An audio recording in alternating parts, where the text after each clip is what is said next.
Magandang buhay sa inyo lahat. Magandang buhay mga kalupa, mga ka-arkeolohista. Ngayon, nandito na naman ako para magbigay sa inyo ng mga konting kwento tungkol sa mga ginagawa ng isang archaeologist. Una yan, makikita nyo yan. Yung nakaputi pala before I start, siya yung siya yung professor ko, siya yung advisor ko sa archaeology. So, sad to say nga, wala na siya. So, kamamatay niya lang last year, but I know may iniwan siyang legacy para sa amin. So, yan, sa pag-start ng paghuhukay actually, itong unang ginagawa namin, kung mapapansin nyo dyan kami lahat, ako yon ako po itong paano ko ba? Ayan, ako po itong naka-black na bonnet sa mukha. Ayan. So ito, unang ginagawa namin is nagkakaroon kami ng survey.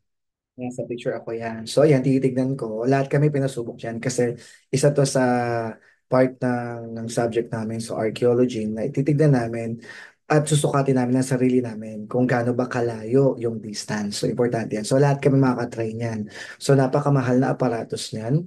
So yan yung ginagamit para sa pag-survey ng isang lugar.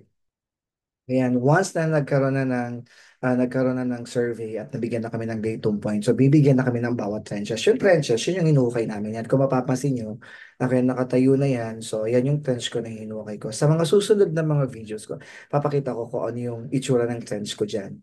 So, ito ay sa UP Stud Farm. Ito yung unang activity namin ng excavation sa UP.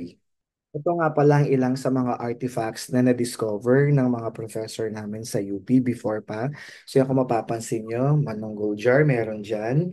So yan yung mga ilan sa mga nakatabi or kumbaga nakapreserve sa UP Albert Hall mismo, sa UP Diliman. So yan ang mga ilan sa mga nakuha nilang artifacts. So ayan ulit ang aking advisor. Paano ba to? Ops. Ang aking professor, ang aking advisor sa thesis na si Sir Dr. Victor Paz. Okay, so sana nasa heaven na siya ngayon at kasama niya si God. But anyway, so yan ang ilan lang sa mga papakita ko sa inyo. So marami pa akong may papakita sa mga video. So ngayon, watch out lang kayo. So marami pa akong ipapakita mga excavation activities at mga nakuha namin. At I'm sure marami kayong matututunan at somehow kumbaga ma-arose yung interest nyo sa mga pinapakita ko sa inyo. So sa ngayon ito muna. But anyway, Happy New Year everyone. So bye!